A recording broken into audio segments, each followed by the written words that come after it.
Fantastic. Yep, just went live. All right, guys. Philip Reese is in the house. He is the newly minted chairman of the Albemarle County Republican Committee. He's a husband.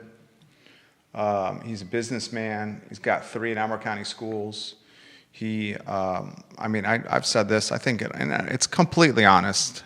It's legitimate. I think he's got his work cut out for him as the chairperson of the Albemarle County Republican Committee.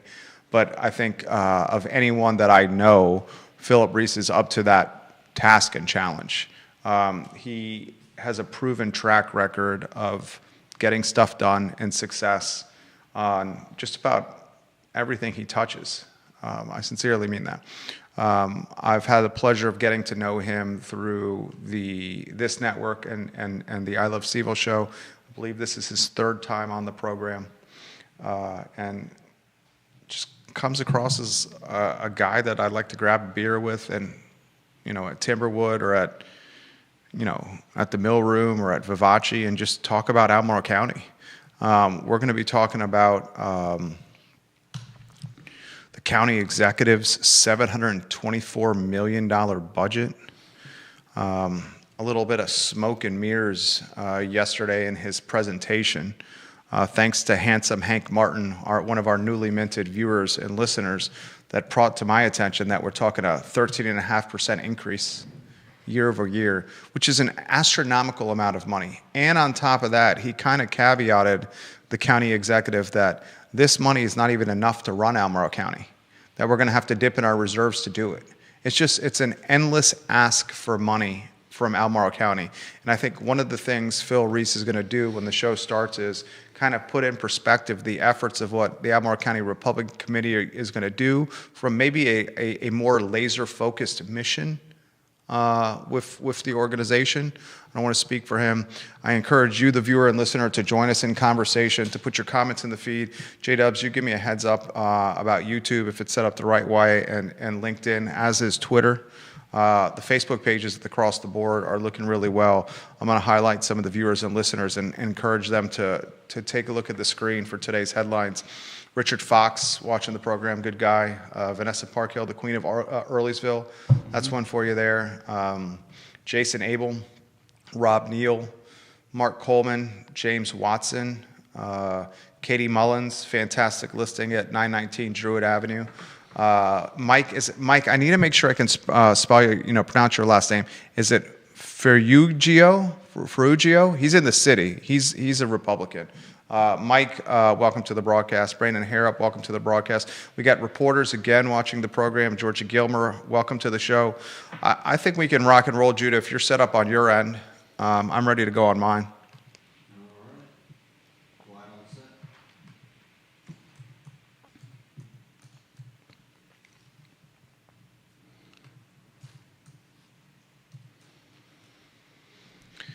Welcome to the I Love CVille show, guys. My name is Jerry Miller. Thank you kindly for joining us on a Thursday afternoon in downtown Charlottesville, the water cooler content and conversation, the I Love CVille show. We're going to talk with Philip Reese. He is a man of connections, a man of networking, a man of influence, an entrepreneur, a husband, a father, and a man that is committed to leaving Albemarle County in a better place than when he first arrived. He's now monikered, entitled the chairman of the Albemarle County Republican Committee, and he gets all the good and all the bad that comes with being the chairman of the Albemarle County Republican Committee. It takes a lot of courage to take on this responsibility. One of his tasks, some would call it a dubious distinction, others would call it invigorating the challenge, is to revitalize, reposition, reimagine the Albemarle County Republican Committee, a party, a team that last put somebody into office a generation ago with Ken Boyd on the Albemarle County Board of Supervisors with the Rio District. We're going to talk all things Albemarle County, all things Central Virginia, all things Commonwealth of Virginia, including what some people call redistricting. My standpoint, it looks like gerrymandering. A vote that comes to fruition on the 21st of April, but early voting starts on the 6th of March. How will Virginians respond to what appears to me to be the definition of gerrymandering?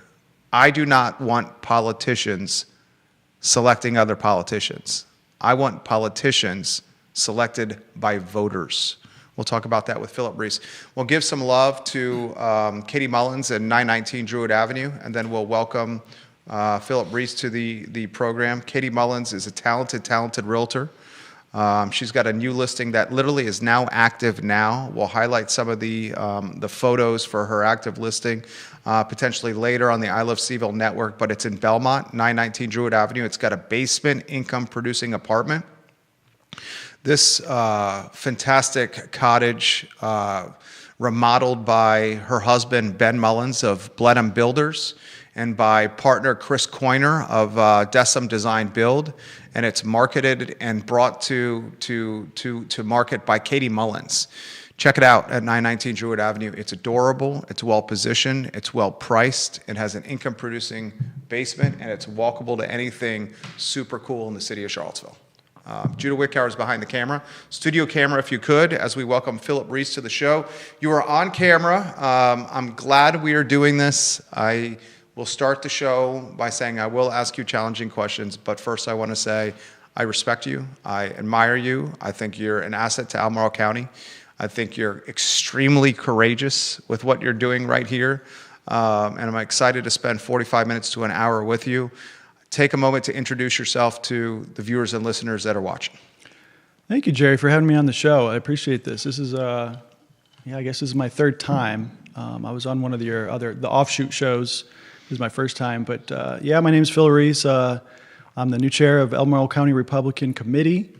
I'm a father, beautiful wife, Miracle Reese. I got 3 kids. I got 2 kids in Albemarle County schools, and then one's going to be in kindergarten next year. So one's in 8th grade, one's in 7th grade, and then a kindergartner next year. She's in preschool right now.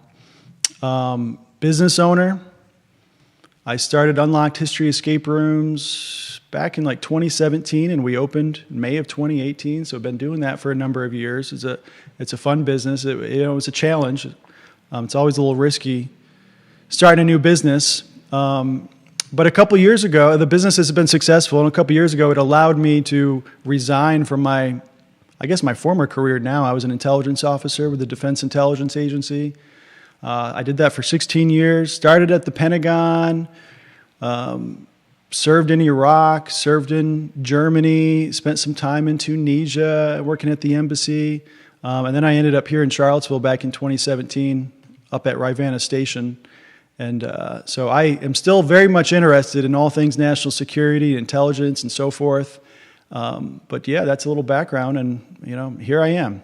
How does a guy, and maybe your wife Miracle has asked you this question, how does a guy that seems to have all the T's crossed and the I's dotted, his business is humming, he's got a wonderful wife, 3 great kids, semi-retired, right? Well, I would say, this new job that I have as a chair, to do it right, it's a full-time job. But before you took that job on, you had things that were in cruise control, and things were good. Well, now you jump into the lion's den here. Yeah, that's certainly the case. Well, for a number of years, I was working 2 full-time jobs when I was working at DIA and starting my business on the side. I would say I like challenges. I think it makes life more interesting to try to do hard things. And I think that's what we're often called to do hard things in life. I remember during COVID, when we had a little time off, I guess, from work, I was bored. I thought I wanted to retire early when I was in my 20s. I was like, I want to retire in my 40s. I quickly realized, especially during COVID, that's not what's meant for me, nor would I be happy, just sort of living the easy life. So taking on challenges, I guess I do enjoy that. It's a lot of stress. It's a lot of hard work. But I think that's what I'm called to do. Give us the flip book on how it materialized, how you became the chairman of the Albemarle County Republican Committee. Well, I had been considering over the past year and a half, I had been considering running for either school board in Albemarle County or board of supervisors. I definitely felt called to help my local community in some capacity. And I wasn't quite sure exactly what that should be. But just a number of months ago, some folks from within the Albemarle County Republican Committee, they asked, would I be willing to lead the committee as chair? It wasn't on my bucket list. Wasn't even considering it. Certainly not a focus. And I talked to my wife. I talked to a lot of people around me. I prayed about it a lot.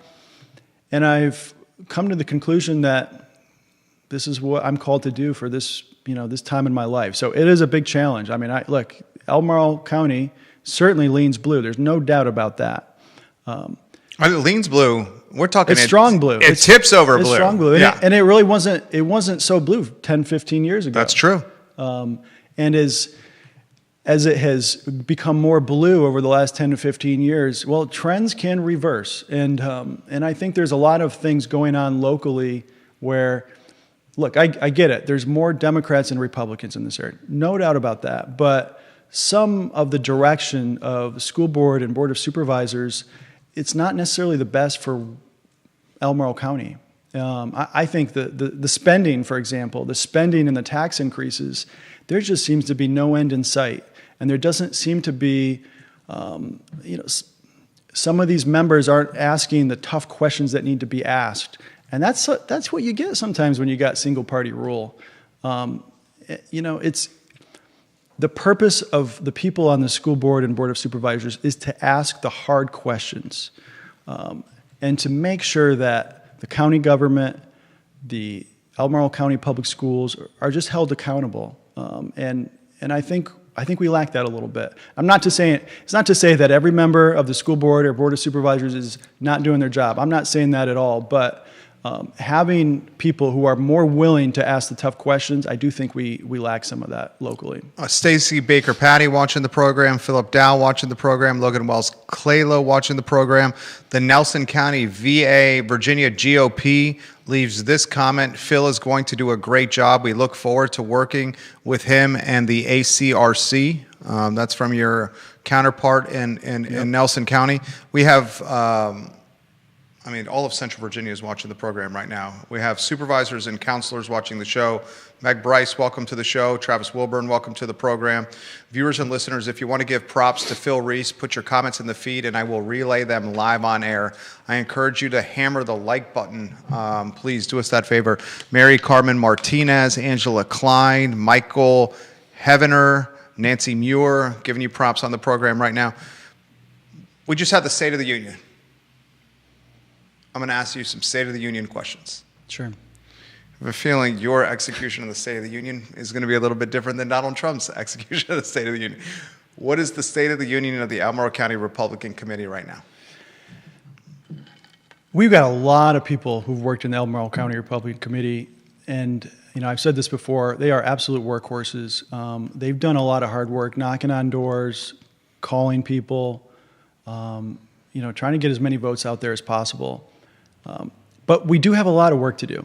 Absolutely. We have to, one of my goals is to,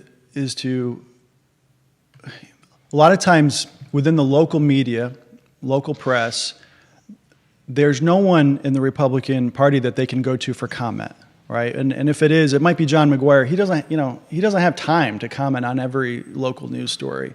And so, I've mentioned to NBC 29, CBS 19, CVille Right Now, as many local outlets as possible. Like, if you need a comment, I'm going to try my best to give you a comment because I think being able to see both sides of an issue is absolutely important. And if you only get one side, you're going to think, oh yeah, that makes a lot of sense. But having alternative viewpoints is for the best for everyone involved, but especially the county government. We need to consider all options that are on the table.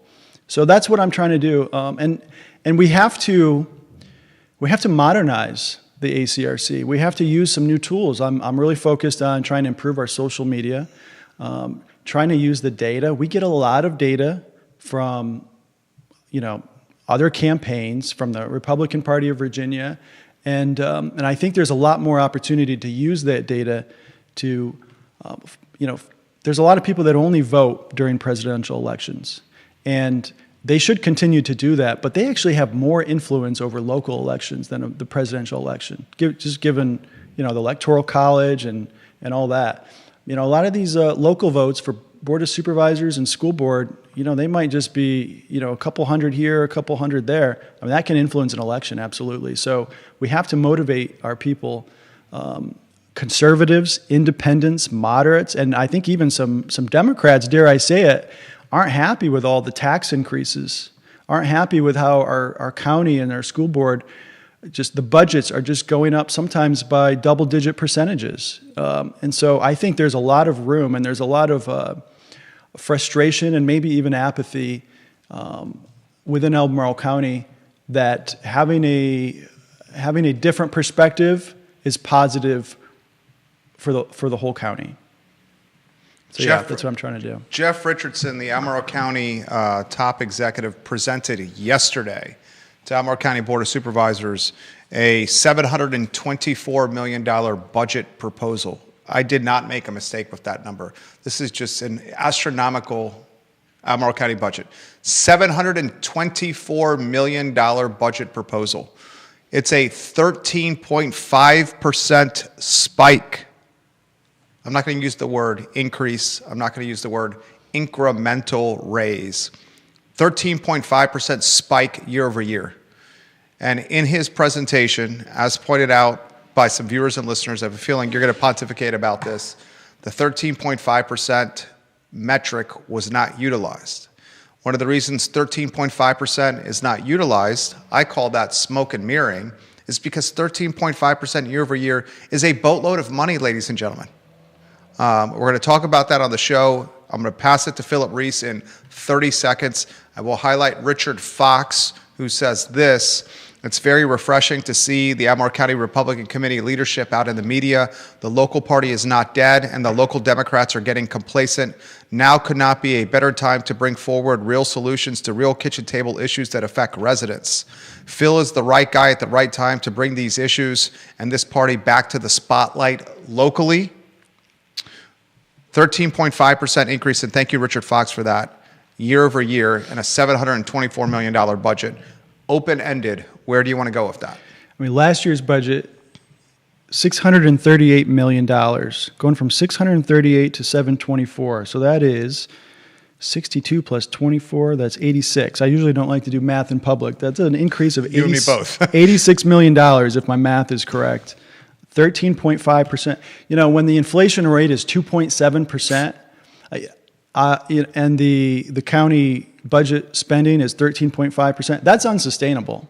The only way to sustain that is with taxes. Now, the county executive said this is a balanced budget that does not increase the property tax rate, but it does include $49 million of extra debt. Based on I was able to look in the budget, this 100-page document, looks like $49 million of additional debt, $260 million over the next 5 years. That's got to be paid over time. And, they shared that right now they pay $27 million of debt service a year. In 5 years, it will be $55 million. So more and more of the debt is, or more and more of the budget is going to debt service. And so we're not getting additional amenities or value proposition from the Absolutely. Budget. We're paying what was in the rears. Absolutely, and we're paying interest on that. They're kicking the can down the road because they understand there's a boatload of potential money, low-hanging fruit with AstraZeneca that's coming in the next 24 to 36 months. And what's an extremely dangerous business model to build is building business models on revenues that are years out. And that's what Albemarle County government is doing. They're building revenues and accruing debt service because they think that they have this rabbit in the magician's hat, AstraZeneca, on the very near horizon that's going to solve all their problems. I'm glad you brought up AstraZeneca, and I want to be 100% clear. This is a phenomenal deal for Albemarle County. This is a great deal.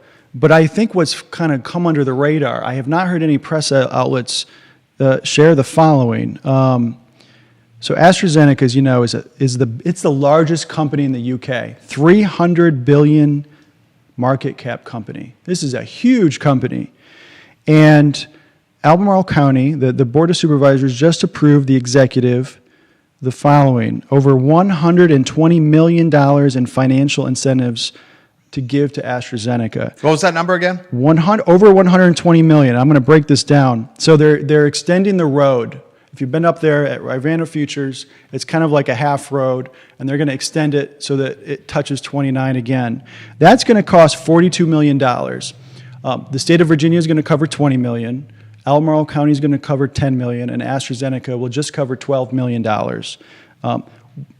Believe it or not, we're going to give them the land that they're going to be building on for free. Do we know for certain on that? Carly Wagner's watching the program. She's asked this question numerous times on the I Love CVille network. Is the land literally theirs, passed from Albemarle County, which they purchased, right, from Wendell Wood? $58 million. $58 million of taxpayer money.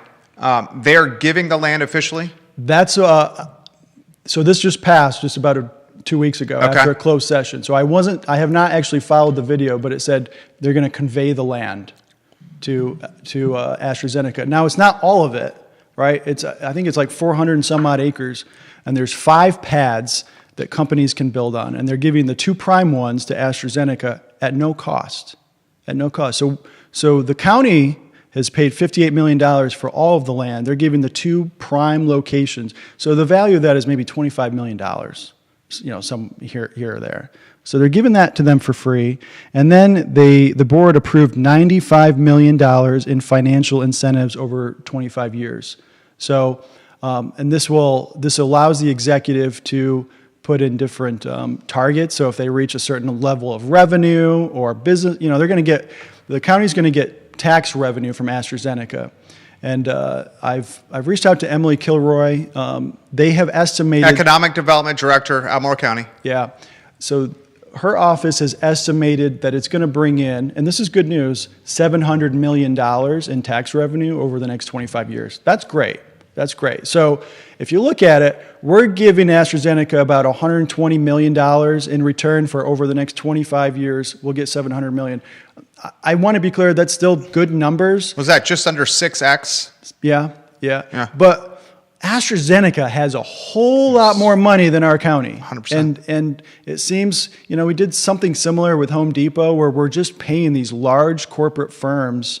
And why don't we do this for small businesses? Why don't we do this for other areas? Why do we only do this for these big corporate firms? AstraZeneca can afford it. Yes, we want to make sure AstraZeneca lands here. I do agree with that. I'm not in the negotiating room to, understand if we got a really good deal, but giving the largest company in the UK over $100 million of incentives, that's hard to swallow. James Watson, I'm curious of your thoughts, James Watson. Carly Wagner's watching. I'm curious of your thoughts. Mike Conscious, welcome to the program. Supervisors and counselors on the show. Conan Owen, welcome to the program. Andre Xavier, welcome to the program. Jesse Rutherford, Supervisor Rutherford, great guy, watching the program right now. Print, radio, and television that's watching the program. You should be covering with your legacy media this AstraZeneca dynamic, the unpacking of the incentivizations to lure AstraZeneca here. That's essentially what that is. Albemarle County incentivizing are they Fortune 100, I think?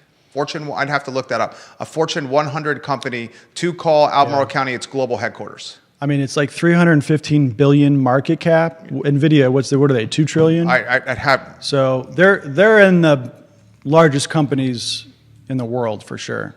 And it's great to have them come, but boy, it's a lot of money for us to give in financial incentives. Comments continue to come in. Viewers and listeners, put your comments in the feed. This is from Handsome Hank Martin, his photo on screen. You've made the program better, Handsome Hank Martin. He says, Godspeed to Phil. Sadly, in my experience, the Albemarle County Republican Party on the the Republican Party on the national level has simply written off Central Virginia.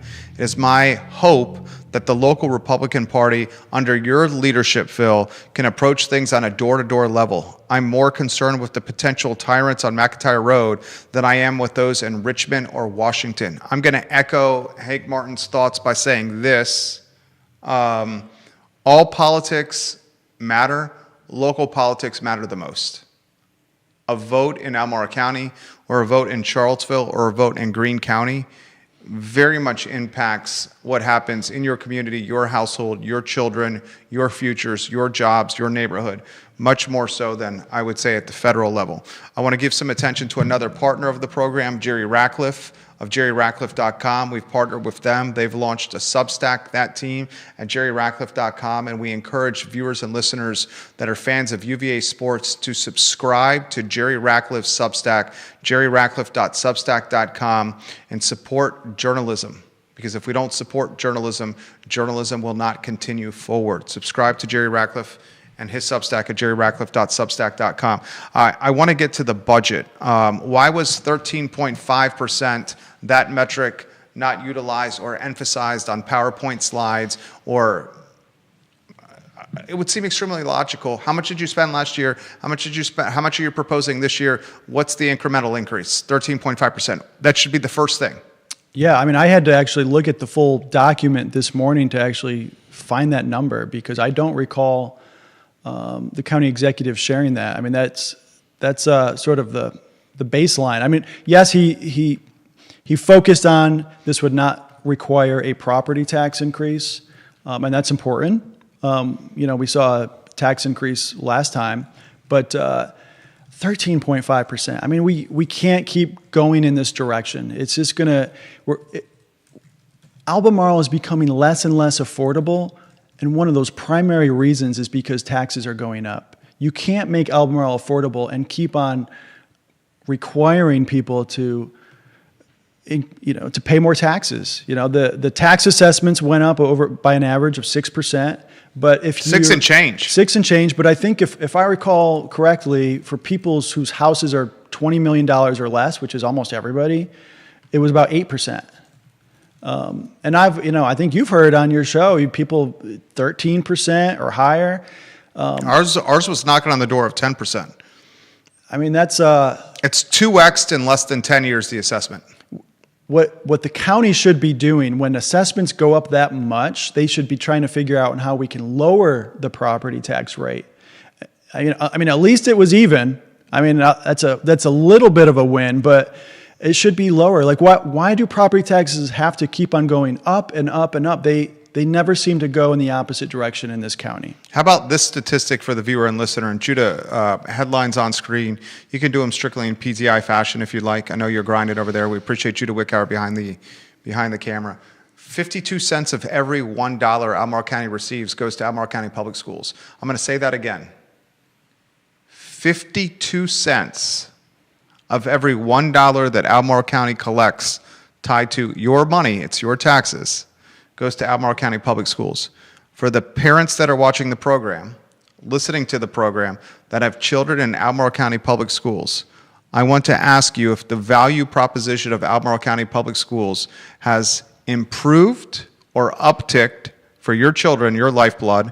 Is it flat, or is it dipped, the value proposition, what you're getting from your school system with your kids? Guess what? We got a parent here who's got 2 kids in Albemarle County Public Schools and soon to be 3, a youngster that's about to enter kindergarten. Where do you want to go with this? Well, I remember hearing 10, 15 years ago that you would have parents from outside Albemarle County who would send their kids to Albemarle County schools because of the quality of the education, and they would pay the schools to do that, given that they were out of the county. I don't hear that happening anymore. We have some of the highest cost per pupil in the whole county. I think it's in the top 10%. No, in the whole state. In the whole state. Yeah, in the whole state, it's in the top 10%. It's $20,000 per student, which does not include capital expenditures like buses, like new schools, and so forth. So it's probably closer to $24,000, $25,000. I haven't done the math on that, so don't quote me. But at that cost per student, are we getting a top level education? Are our students getting that? I would say that maybe we're probably about average in the state, even though our budget would look like that we should be in the top 10, 15%. So I don't know that we're getting our money's worth in Albemarle County right now.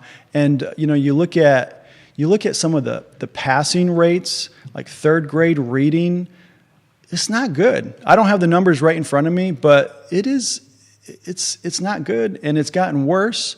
and you look at the educational outcomes between, let's say, white students and minority students, there's like a 40 or 50% gap in that. And that's supposedly been one of the focus areas of the superintendent and the school board, and it does not seem like it's going in the right direction. It seems like it's going the opposite. Well, even the most progressive, arguably the most progressive and liberal-minded school board member on Albemarle County School Board, Allison Spillman, even acknowledged on the record that what we're doing with Albemarle County schools is disenfranchising black and brown students. Like, she's straight up saying, what we're doing, even our fix of what we were trying to do, ain't working. I agree with Allison on that. She straight up said that. She straight up said that. Comments are coming in extremely quickly. Nancy Muir is watching the program. She says, Phil is working very hard to represent common sense for Albemarle County. I support him 100%. Flint Engelman is watching the program, looking forward to partnering with Phil to advance conservative values in Albemarle County. Then he does hashtag AFP Skyline.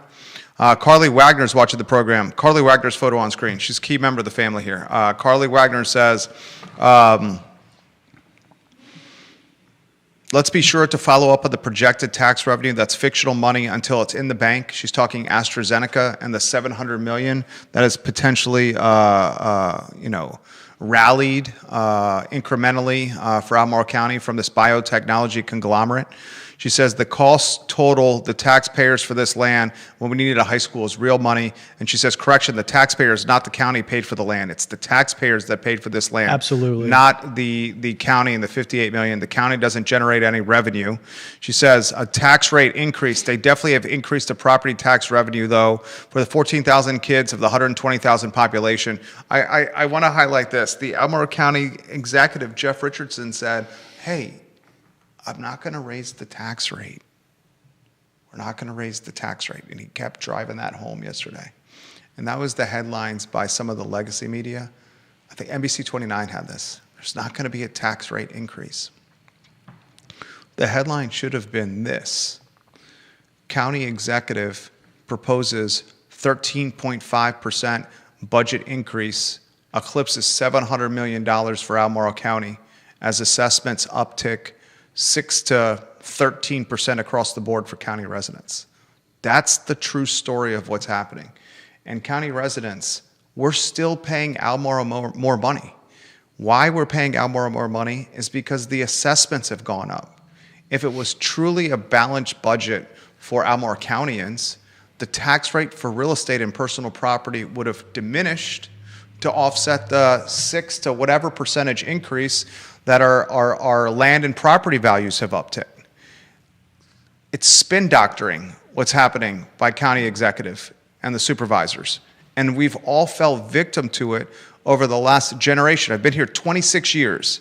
And as you highlighted, it was never this blue. It was more a purple hue. But for some reason, it's so blue now.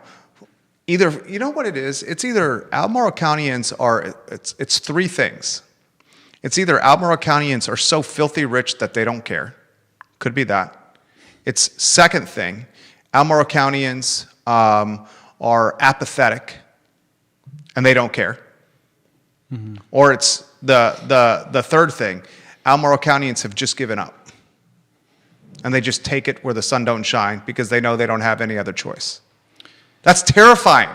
All three of those is terrifying. Well, the best situation is they're so filthy rich and they don't care because at least they're in tune mentally with it. But that's still terrifying because that shows a county that's been homogenous and gentrified and is a playground for the rich. I think on your third point, I think there certainly is some apathy, and I'm trying to change that. And I think if you're listening, if you're conservative, if you're independent, if you're moderate, if you're frustrated when you get your tax bill in the mail and you just see it go up by 6, 10, 15%, I want to give a voice to you. I want you to help, be the change in Albemarle that we need. And I'm trying to do that. It's an uphill battle. It is not easy. It's going to take a lot of work. I need a lot of help to do that within the ACRC, but just even generally, having people show up to public comment, having people send emails to their board of supervisors and school board members, that does have some influence.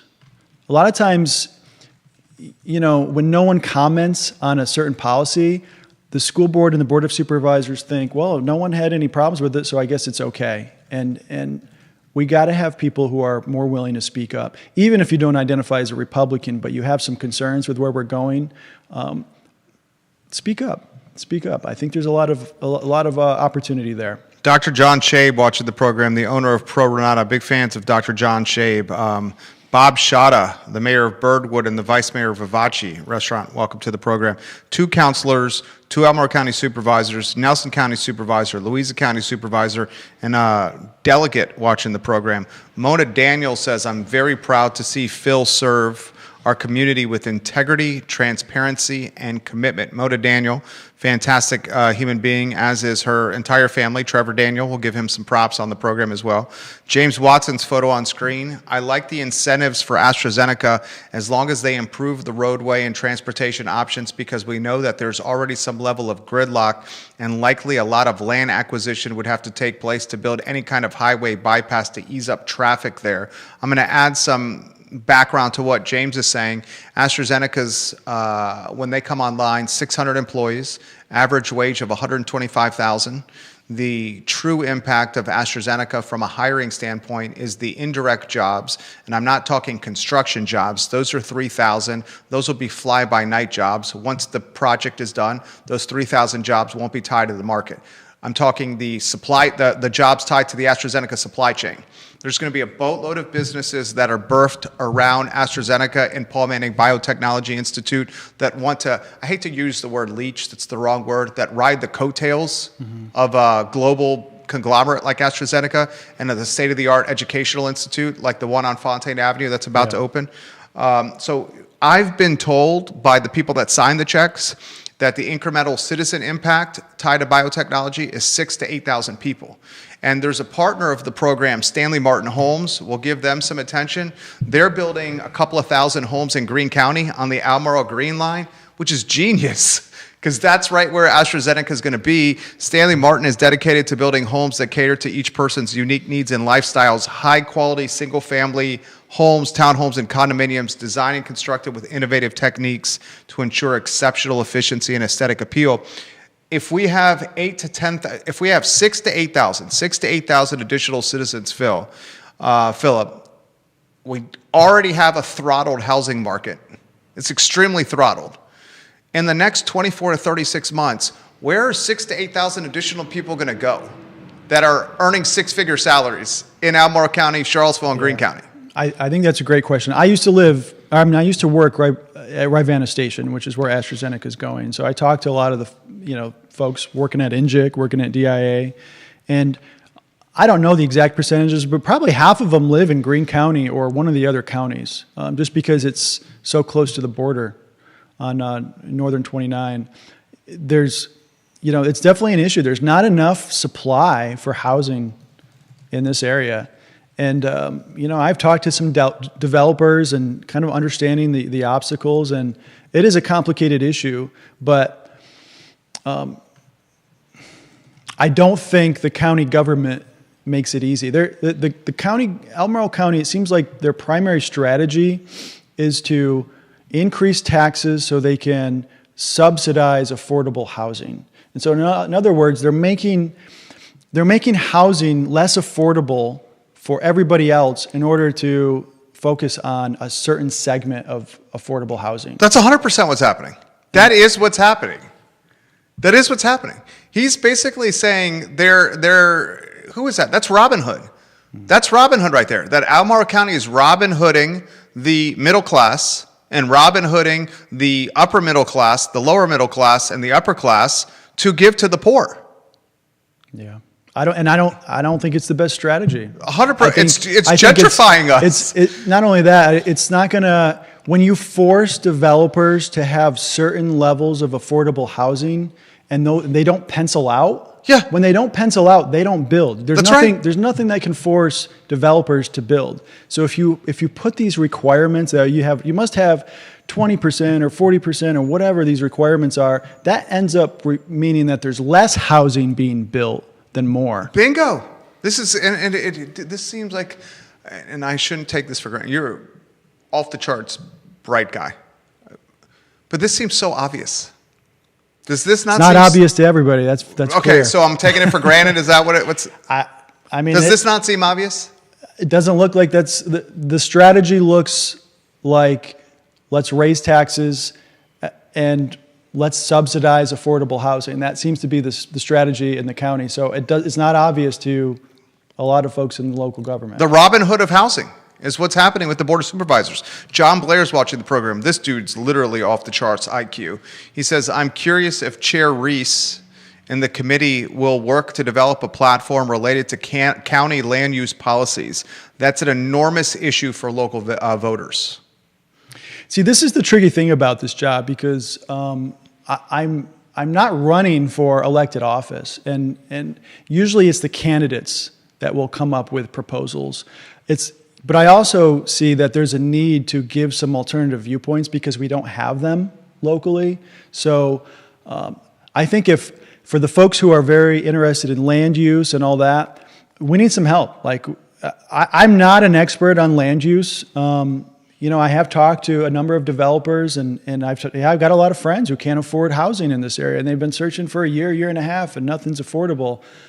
But the ACRC needs some help. If we're going to develop a policy, I want smart people and helping design that policy. So that's certainly something I'm interested in. So if anyone's interested in that, help us draft some policies. I think there's certainly a lot of opportunity for that. Comments continue to come in. Mary Carmen Martinez giving you props. Angela Klein giving you props. Grace Bolden Cotton giving you props. Cole Bittler giving you props. Boatload of elected people watching the program now. This comment comes in from Blake Hoxton. It's easy to spend money. It's much harder to spend it effectively. It's obviously the money is not going to things that are helping these kids. I think parents feel like they aren't being listened to or that their voices do not matter. The school board seems to do whatever they feel like doing regardless of what is best for students. Jason Noble on a completely different Facebook page. This show airs everywhere on social media. 15 Facebook pages are airing this. He says, Jason Noble, my family spends a ton of money to avoid Albemarle County Public Schools. Our family, I've said this on the program as well, is spending roughly $25,000 for the second grade for our oldest kid at a private school, on top of paying our tax allotment for ACPS. So we're double paying for school. Yeah. I think there's this view, there's this assumption that they're seeing a lot of housing going up, and so the enrollment in the schools is going up. But if you actually look at the data, since 2018, I think that's when Dr. Haas started as superintendent, the schools have only increased in enrollment by 160 students. And part of that was COVID. People dropped off, but they haven't all come back. Only 160 students since 2018. How many staff members you gave us has Albemarle County hired in that same time? 269. So if you had one student, you're going to hire 1.7 staff since 2018. Who on the school board has called out this?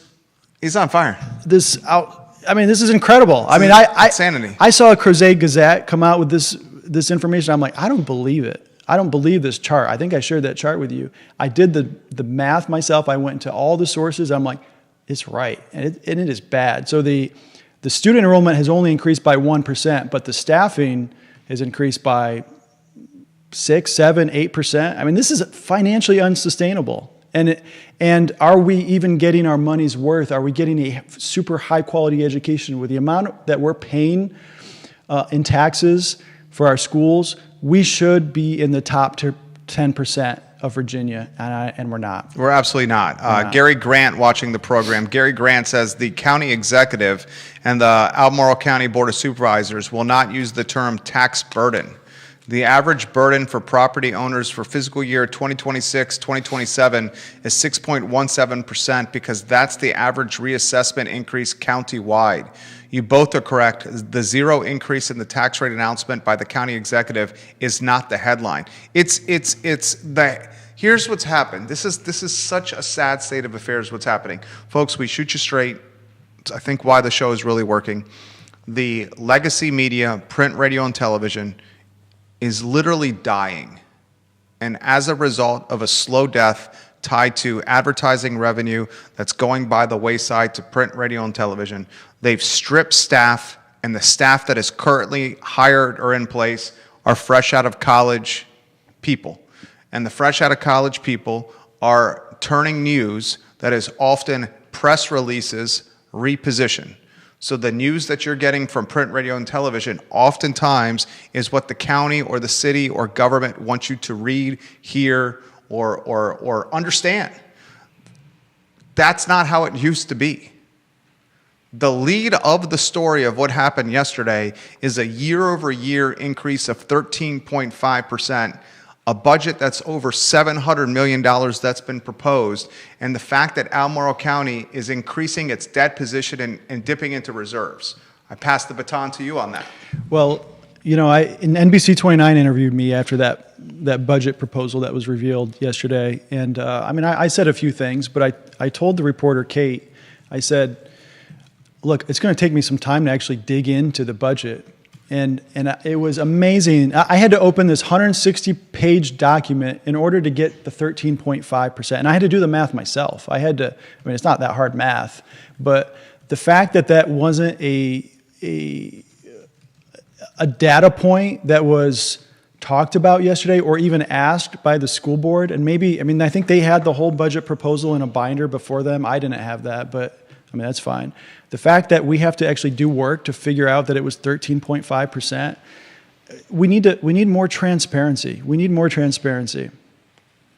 How about a $250 million high school that's in the hopper?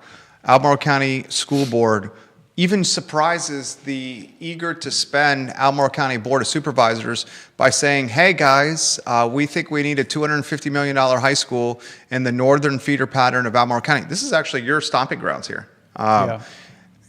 Mike Pruitt was effing flabbergasted by the request. And we're talking an extremely left-leaning, he's liberal, and he was running for delegate at the time, and one of the cross-aisle unifiers in any political race is schools and children. And even Pruitt, who's running for delegate at the time, was like, what did you say? Are you effing crazy? $250 million for a school? We don't have that. That's how much it caught him off guard. Where do you want to go with a $250 million new high school? All right. Well, I think first, the data needs to support a new high school. If the county's going to move forward with it, the data has to be 100% clear. And the school board, the Board of Supervisors, to their credit, they want to see stronger data. And I have shared with both the school board and the Board of Supervisors some data that would suggest that maybe a new high school is not needed. I'm going to look to my notes here. According to Albemarle County Public Schools' own estimate, so they do these 10-year projections on enrollment, 10 years from now, there will only be a 146 student overcapacity across the 3 high schools. All right, so we don't want to be in overcapacity, right? But it's just 146. They want to build a new high school with a capacity of 1,500 at the price of $250 million. So are we going to spend $250 million in order to not have that 146 overcapacity? That to me suggests the data does not support a new high school. If more data comes out, I have an open mind. Well, you've seen the Weldon Cooper data, right? They're using Weldon Cooper data to make this projection. Got it. So this is the Weldon Cooper data. This is Weldon Cooper's, this is Albemarle County's own data that suggests that estimates a 146 high school overcapacity. Does that mean that we should spend that much money on a new high school? That data suggests we don't. 100%. And common sense, I'm just a common sense kind of person here. Common sense would suggest as Albemarle County becomes more expensive, and we just explained that there's 6,000 to 8,000 new people that are moving to the area, and those 6,000 to 8,000 new people that are moving to the area are 6,000 or six-figure jobs just for one member of the household. If you have a 2-member working household of those 6,000 to 8,000 people moving to the area, you're talking households that are extremely above the median family household income. According to HUD, this past year was $125,900. So yeah. $125,000 is what AstraZeneca is paying its 600 people. One person. If the second person in that household is working, they are well above the median family household. The people that are moving here, guys, are moving here with ridiculous wealth that are going to populate private schools. There's a reason why, then I'll pass it to you, that the private schools locally, their enrollments are booming, and the private schools locally are all doing capital raises to create more infrastructure for more students. I know this firsthand. I don't know why Albemarle County has not shared, like they should be talking to all the private schools on what their enrollment figures look like. I have not heard that being done. Well, because Albemarle County doesn't want that information out there. They don't, because it's gonna hurt their narrative. But there it is. But the state of Virginia does publish homeschool, how many homeschools. In Albemarle County, homeschool students increased by 10% this year. Okay, so when you have homeschool enrollment increasing, when you have private school enrollment increasing, that's going to help with the capacity issue. And then what I think that a lot of people miss is the fertility rates. And so we see a lot of new housing being built, but people are having less children. So in Albemarle County and across the country, the average fertility rate is about 1.6. So each woman has about 1.6 kids. The replacement rate is about 2.1. And if you want to maintain your population at its current levels, each female is going to have 2.1 kids. And so because we're under that, we are losing about 1% of our population each year. Now, granted, we are bringing in more folks, but when you kind of balance the two, it would suggest that perhaps student enrollment is not increasing despite all the housing being built. Well, it's because the housing is so expensive. The people that can afford the housing are either wealthy that are pursuing private school or homeschooling, or they're boomers that sold a house in Northern Virginia and are coming down to Albemarle County with Scrooge McDuck gold coins in a knapsack and paying cash for housing. 30% of transactions in 2025, 30% of real estate transactions in 2025 in the Charlottesville Area Association of Realtors footprint were all cash that did not need financing. That is number that is backed by CAR, ladies and gentlemen. Comments continue to come in. This is an anonymous comment from an elected official who's asked for anonymity. And this comment is for Philip Reese. An anonymous question for your guest. The issue I see is how to balance growth and funding the infrastructure needed to support that growth. To play devil's advocate here, is it necessarily a bad thing for people to live just over the county line, which means we won't have to pay for the schools, water, and other infrastructure?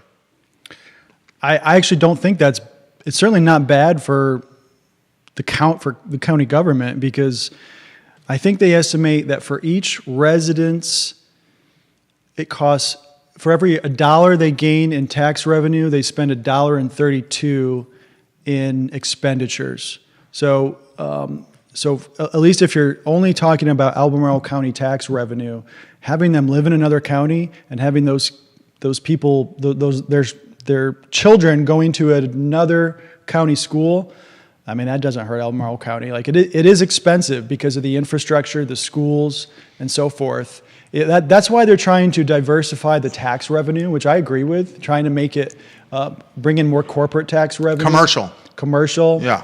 I mean, I think that should be a goal, and I do support what the Board of Supervisors and the county government is trying to do to improve that. I think it's 11% of tax revenue is coming from commercial, and they're trying to get it to 17, 18%. 17, 18%. Yeah. And look, the top two industries right now are UVA and the defense industry, and neither of those provides commercial revenue.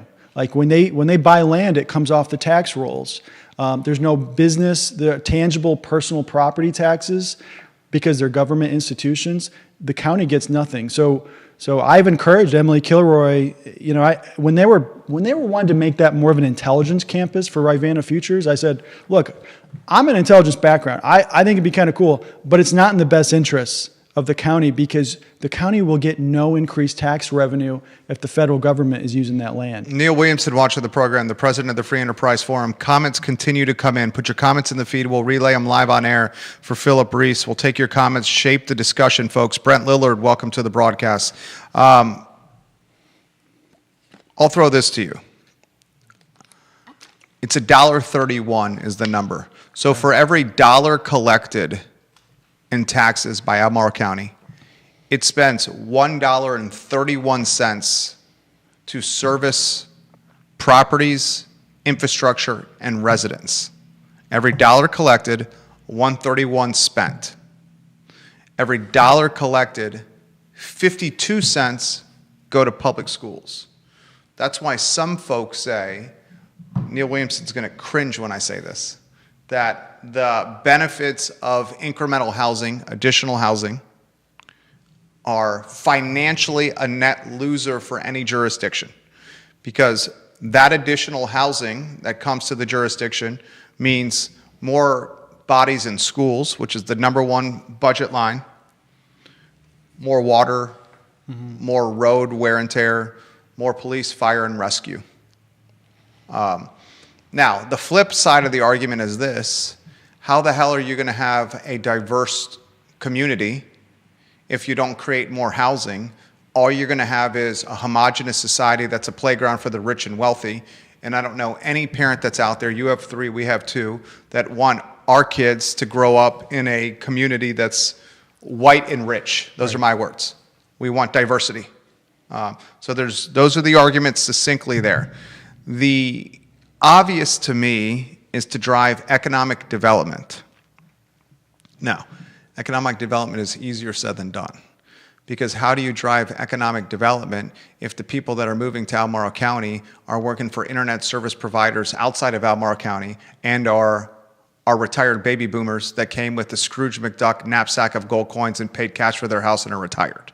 Yeah. So it's a really fine line here. Do you have a solution to this, Philip Reese? I think, I mean, look, it's a challenge. And I think having different viewpoints, think of it, is only for the best. I think you might even find some Board of Supervisors members who might say, yeah, there's an advantage to having Democrats and Republicans and independents and moderates all helping to make these tough decisions. Who? You should ask them. You should ask them. But, you know, one of the other issues is a lot of people come and work in Albemarle County and they can't afford to live here. And so that does increase the cost for some infrastructure, namely roads, and it increases traffic. So you got to figure out a way on how to make Albemarle affordable for all kinds of different income levels. I think, and I think it is becoming just a place where only the wealthy can afford. It's a playground for the wealthy is Albemarle County, and the folks that were able to purchase a home pre-COVID or during the pandemic and secure historically low interest rates, or pre-COVID before the real estate boom, are the ones that can afford to live here. Yeah. Don't ever sell your house, because the chances of you buying something else in Albemarle County are extremely difficult. The values have spiked tremendously, and now you don't even have 2 points or 3 points on your debt. You're at 6 points on your debt. Yeah. Okay, so you all know this. I'm not telling you anything new. Elliot Harding's watching the program. Elliot Harding is very politically connected. If that's not somebody that's on your short list over there, Elliot Harding should be on your short list there, Chairman Reese. He says, personally, I wish the county would just quit cutting the city's check for the revenue sharing agreement and increase the growth areas. He says the growth areas, which are now 5% of Albemarle County is allocated to development. I'm going to do Neil Williamson a solid by saying that 5%, not all of it can be developed because of the topography. I'm now going to do former Supervisor Diantha McKeel a solid, who sat in the chair next to you and said, honey, we ain't increasing the development area until the development area is at capacity. And then Neil Williamson would say, Supervisor McKeel, the topography won't let us do it. And then Neil Williamson would say, Supervisor McKeel, allow commercial conversion to residential to get it to capacity. Because right now we have skeletons of commercial, empty, vacant commercial. I'm not in favor of increasing the growth area. I'm curious of your take on the revenue sharing agreement and the growth area expansion. I'd love to talk. Let's talk about the revenue sharing agreement. You're doing a hell of a job, by the way. I appreciate that.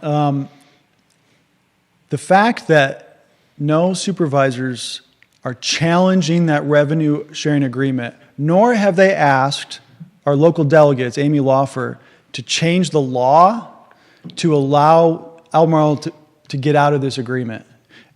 This agreement has no sunset. I think it's $25 million a year that the Albemarle County taxpayers are sending to the city of Charlottesville with no end in sight. I mean, if nothing is done, we're going to still have this agreement 50, 100 years from now.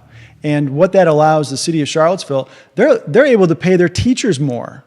They're able to provide some services because Albemarle County is sending all this money to the city of Charlottesville. City of Charlottesville is able to get a full fleet of bus drivers to get kids to school on time and home on time, where Albemarle County is still struggling to fill its bus driver staff. How's that? A revenue sharing agreement looking for parents who are sitting at bus stops with their kids in the freezing cold? Sincere question for you. $25 million of your taxpayer dollars are going to the city of Charlottesville, and city of Charlottesville is doing nothing. And that number is increasing every year. I would like to see the Board of Supervisors to talk to the county attorney. You know, I think maybe there should be a lawsuit or something. Look, I have a business in the city. You know, so I care about how the city's spending money. I care about how the county's spending money. But if you're representing the county, you have to put the county's interests first. And I understand the desire to have friendly relations with city government. I get that. I do support that. But to let this agreement, to not try to either renegotiate with the city, maybe you can give sort of a 1 or 2 years of 60 million or 70 million. We have to figure out how to get out of this agreement because it's making it less affordable to live in Albemarle County. And it's taking 3-4% of the budget every year. How much could $25 million be used to improve how much we give our teachers? Well, how about just make the $25 million a year that's the revenue sharing agreement to the city of Charlottesville allocated every year to housing affordability, and then say we're going to reduce the real estate tax rate on Albemarle Countyans. Say like, we're kicking Charlottesville 25 mil, let's give that to affordable housing initiatives, and then we're going to say, Albemarle Countyans, you're going to pay less taxes because we're going to lower the tax rate because we know your assessments are going to go up every year. Conan Owens watching the program. Albert Graves is watching the program. Olivia Branch, Philip Andrew Hamilton, Holly Foster watching the program. Todd Williams watching the program. More people than I can keep up watching the program right here. We'll give some love to Charlottesville Sanitary Supply and Charlottesville Swimming Pool Company. The Vermillions are 5 generations in Albemarle County. I can assure you that John Vermillion's watching and listening to this program. He's a good man. They're located on East High Street, where they've proudly served this community for 62 years, and they have a e-commerce website at charlottesvillesanitarysupply.com that will deliver goods to your doorstep, often the same day for $0 in shipping fees. And the price points are cheaper than the big box brands. There's no reason you should not be shopping at Charlottesville Sanitary Supply. We do, and their sister company, Charlottesville Swimming Pool Company, is everything consultant for swimming related, our provider at our swimming pool at our house. Phil, you speak a lot of common sense, dude, and I think it's going to be up to you to.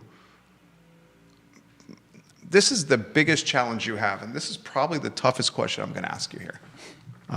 This is without question the toughest question I'm going to ask you here.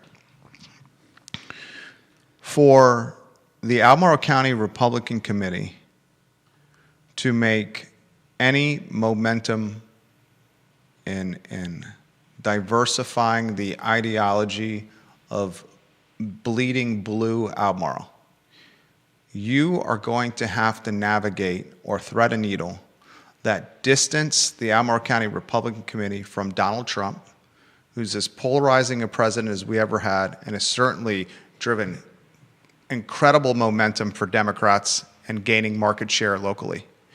And doing that while also threading a needle that our mission here is going to be about keeping more of your hard-earned money and your saved money in your pocket as Albemarle County residents.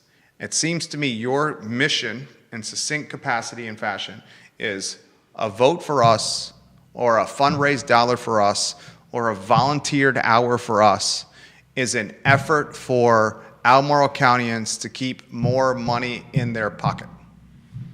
How do you navigate distancing yourself from maybe the most polarizing president of all time, one that clearly has driven massive momentum behind the Democratic Party in Albemarle?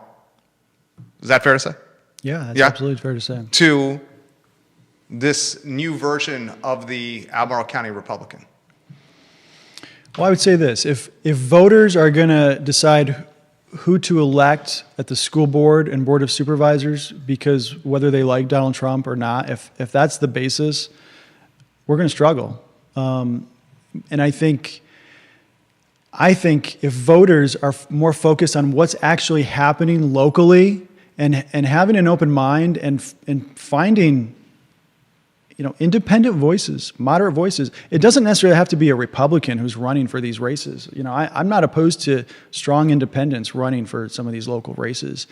And with a common sense approach, I think that's a strategy. And I'm going to try to support candidates who are focused on local issues. And look, if you don't like Donald Trump, I got some good news. You won't have to, he's not going to be on the ballot again, right? And Donald Trump, look, no one has said this. I'm going to say it right now. AstraZeneca would not be coming to Albemarle without Trump's tariffs. And I know that might scratch some people's heads, but if you actually look at what the AstraZeneca CEO has said, and he's talked to other pharmaceutical companies in Europe, they are moving a lot of their operations from Europe to the U.S. because of these tariffs. I was very skeptical on these tariffs, right? I'm kind of a free trade guy, and I look at the inflation rate, and it's 2.7% despite these tariffs. So I have an open mind. Like I don't know that I want a lot of increase in tariffs, but without those tariffs and without Glenn Youngkin going to Europe and talking with these pharmaceutical giants, these CEOs, and then the cooperation with the local government to get this deal done, that is one of the best things that's happened to Albemarle County. And I get it. Trump is not popular. I get it.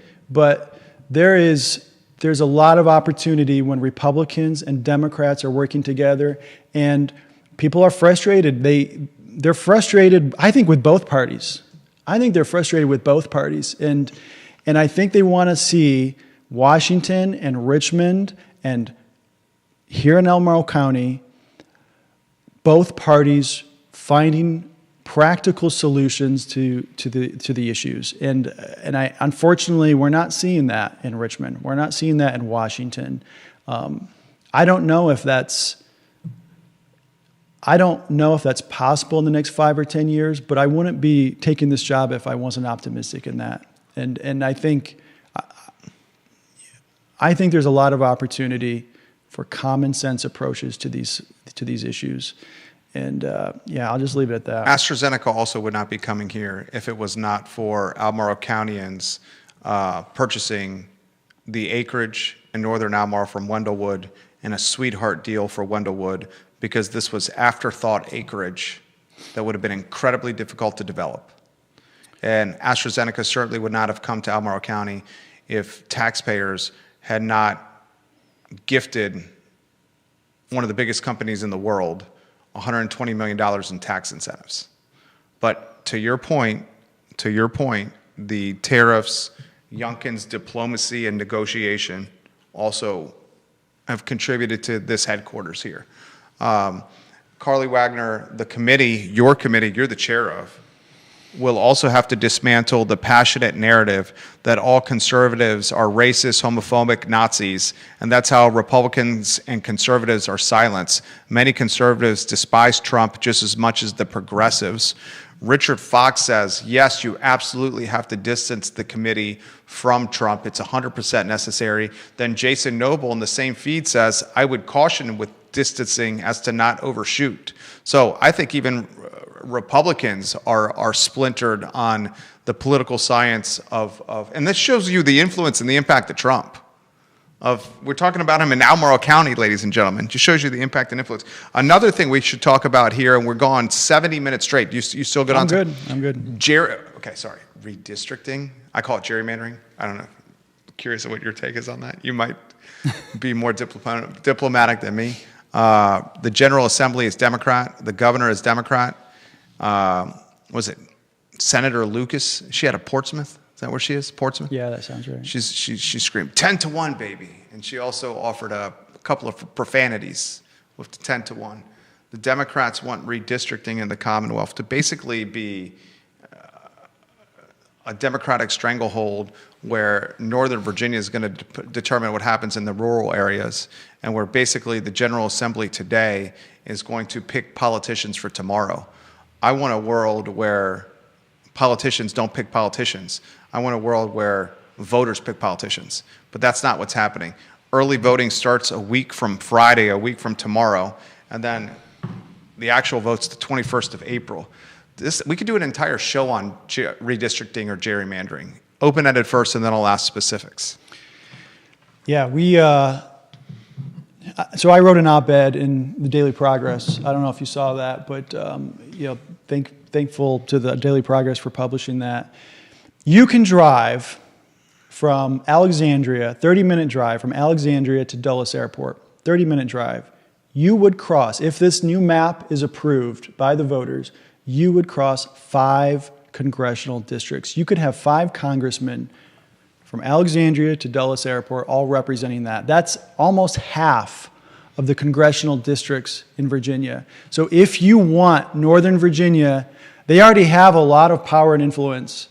If you want Northern Virginia to dominate the political discourse in Washington, D.C., for the state of Virginia, I mean, vote yes. But I don't think people of Charlottesville, I don't think people of Albemarle, I don't think anywhere else in the state of Virginia is supportive of giving Northern Virginia all that influence. They already have a ton. Why do we need to give them more? I think your point that voters should elect their politicians, not politicians selecting their voters, I think that's absolutely on point. And we've seen these maps drawn to favor only Democrats. You had one of the persons, I don't remember his name, it's somewhere a little bit north of us, who was involved in the Democrat effort to change and actually design where these boundaries should be. He's now running for a district that he helped draw. And New York Times pointed that out, the hypocrisy. When you have 47% of people who voted for the Republican presidential candidate in the last election, and you want to bring that down where only Republicans have 9% of the representation, 1 out of 11 seats, even if you're not a Republican, I mean, that would be unfair if it was that happening to Republicans or Democrats. I'll tell you right now, I think gerrymandering is wrong, whether it happens in Texas, whether it happens in California. I don't have any influence over those 2 states, but we have influence here in Virginia. And we had a bipartisan commission. In 2020, we voted on a constitutional amendment. 73% of Albemarle residents said, we do not want gerrymandering. We want a bipartisan commission that draws the maps fairly. What year was that? 2020, 6 years ago. And what we've seen is the Democrats, they are trying to fast track this to the 10th degree on getting this constitutional amendment passed. We're one of the only states in the whole union that has a constitutional amendment to have a bipartisan commission draw our maps. And we want to get rid of that in just 6 years. And they say it's temporary. Well, it's the next 3 congressional elections. This would far outlast Trump. Trump only has less than 3 years left. They want this new map, this 10-1 map, to be in place for 4 years after Trump is out of office, right?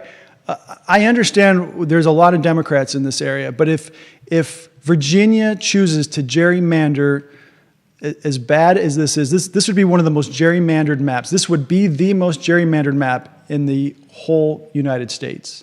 It would be much worse in Texas and much worse in California. If Virginia does this, I think what we're going to see, we're already seeing it, is more and more states are going to gerrymander their maps, and it's just going to be a race to the bottom. You're going to have essentially the same number of strongly held Republican seats and strongly held Democrat. And when you have more gerrymandered maps, you get more of the extremists or the far right or the far left representing those districts, and it hurts.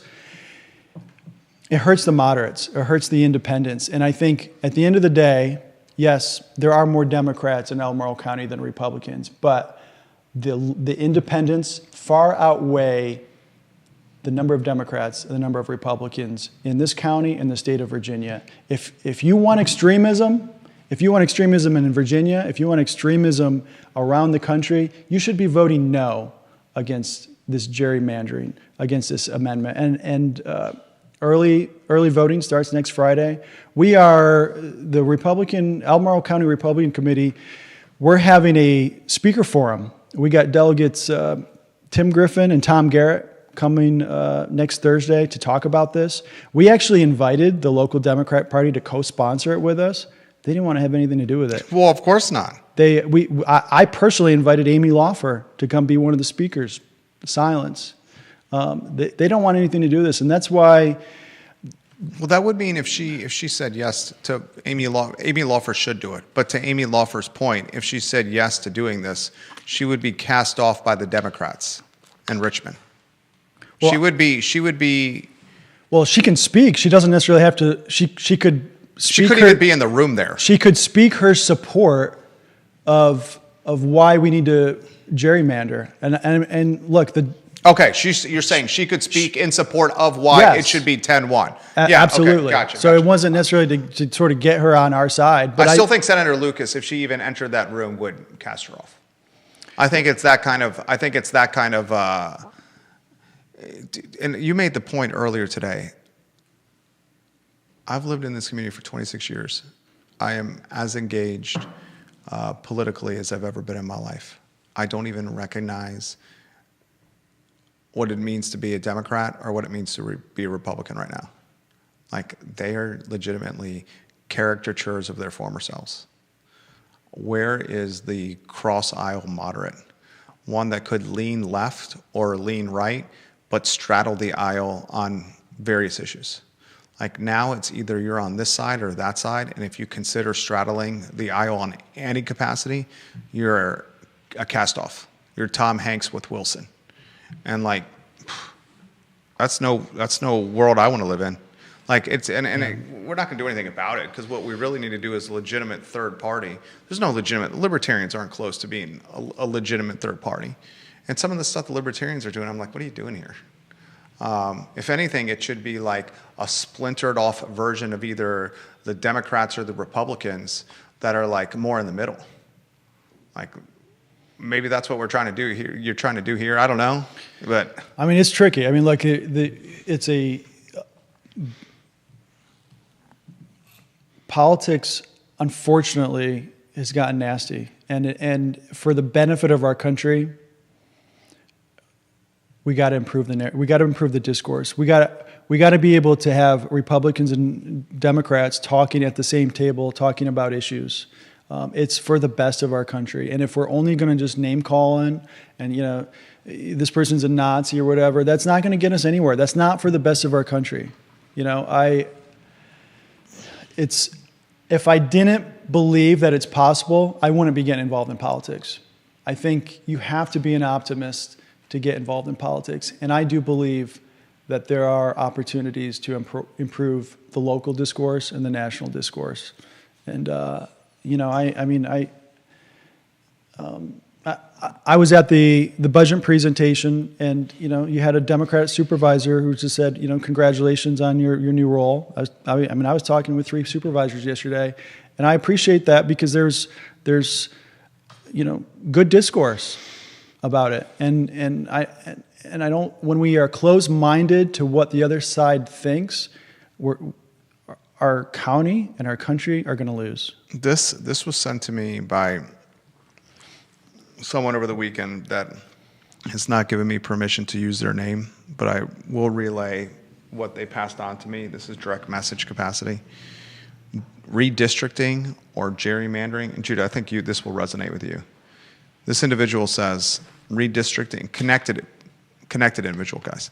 Redistricting or gerrymandering erases our culture of a republic for that of a democracy, something our founding fathers would have been against. It redistricts to give even more power to the more populated D.C., Northern Virginia area, and takes away power from the less populated rural areas. In turn, this gives city dwellers control over rural folk. It eliminates a balance of power in the Commonwealth, akin to an atomic bomb. No, akin to tyrannical power and a threat to life, liberty, and property for all? Absolutely. And he sent me that in response to Don Gathers, who on the show said, what did he said? What Trump is doing is an atomic bomb on Virginia, basically. And I pushed back that we have to respond. Yeah, and I pushed back on Don Gathers. We're 81 minutes in. I'm feeling he's got a business to run. We got to go make some money here too. So we're going to wind down the interview. I'm not going to get to all the comments that are on the feed here. I'll add Conan Owens because a lot of respect for Conan Owen. He says politicians talk about things out of both sides of their mouth, and no one holds them accountable. Just before, God, there's realtors literally texting me, cold calling if I'm interested in selling my house because they know I like to sell homes every 2 years. That's literally happening right now. Sorry, I'll go back to Conan Owen. There's ADD, Jerry. Just before the State of the Union, Conan Owen says, Spanberger said Virginians are being punished because the president doesn't like the governor. Isn't this whole gerrymandering punishing Virginia Republicans because the governor doesn't like the president? I mean, there's so many instances in Albemarle County, in Charlottesville, in Virginia, of Trump's impact. We're talking like momentum for the opposition. We're talking potentially concern to join a conservative movement. We're talking gerrymandering. We're talking school curriculum, the Federal Executive Institute, DEI at UVA, protesting Target, the Golden Girls, Blanche and Sophia and Rose and Dorothy protesting Target and singing protesting carols. That was insane to me on a Saturday. I know you don't want to touch that. It's just so many examples of this in Charlottesville. It's wild to me. Closing thoughts, as much time as you want, anywhere you want to go. I want to roll out the red carpet to you in future. I think you're a great guest. I sincerely appreciate everything that you're doing here. I think you're going to have the thickest skin in the whole wide world. I think you mentioned your wife's name is Miracle. She sounds like she's an amazing lady. Absolutely. To green light this.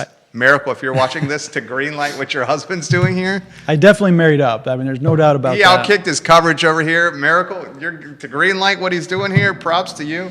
Anywhere you want to go. You know, and by green light this, I mean the fact that you're you're volunteering your time to do this. You're not getting paid to do this. That's correct. How much time are you putting into this? Well, I've been on the job for about a week. I don't know if it will always be this busy, but yeah, I mean, it's a full-time job over this past week. This guy is given 40 hours of his time for free to do this in a community that is overwhelmingly Democrat. Is that not true? That's absolutely true. Look, I'm a student of history, and this might sound very sentimental and cheesy, and I apologize for that if it does, but it does come from the heart. You know, I look at our founding fathers when they signed the Declaration of Independence, and they said something about we pledge our treasure, we pledge our blood, we pledge our lives, something to that effect. And they had the skin in the game, right? They knew that what they were doing was treason against the British government. Look, what I'm doing is not treason, obviously, but I think it's important to have skin in the game and knowing. I know the risks. I know this is not this is why, how do I want to say this? There's a lot of people that have conservative views and they're afraid to share them because they live in Albemarle County. And Democrats love that. Liberals love that. And if I'm asking conservatives and Republicans to speak out, I have to do the same thing myself. Is it scary? Sure. But I want to help build a county and a state and a country that I want my kids and grandkids to live in. I know this sounds cheesy, but I think this is what we all want. And we have to be able to sit at the same table and talk. If we don't, our country's doomed. Our country's doomed. So, if for any listeners kind of on the fence, maybe they're frustrated with how things are going, whether you're conservative, whether you are independent, whether you're moderate, I invite you to come to an ACRC meeting.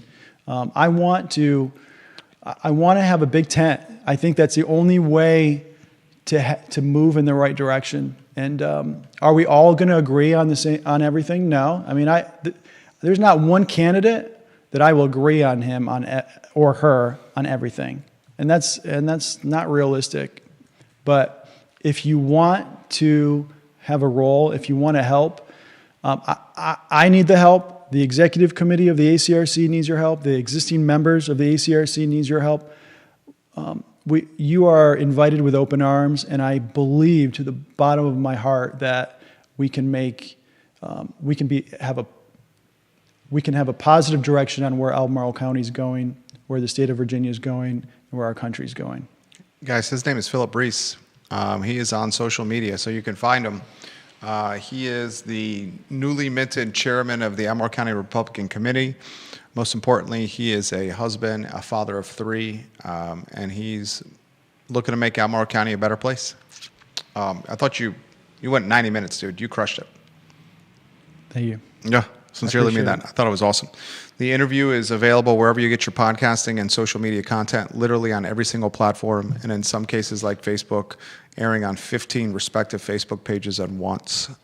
There's no platform in Central Virginia, period, and I think you would find few in the Commonwealth that are reaching the amount of people that we are viewer and listener-wise.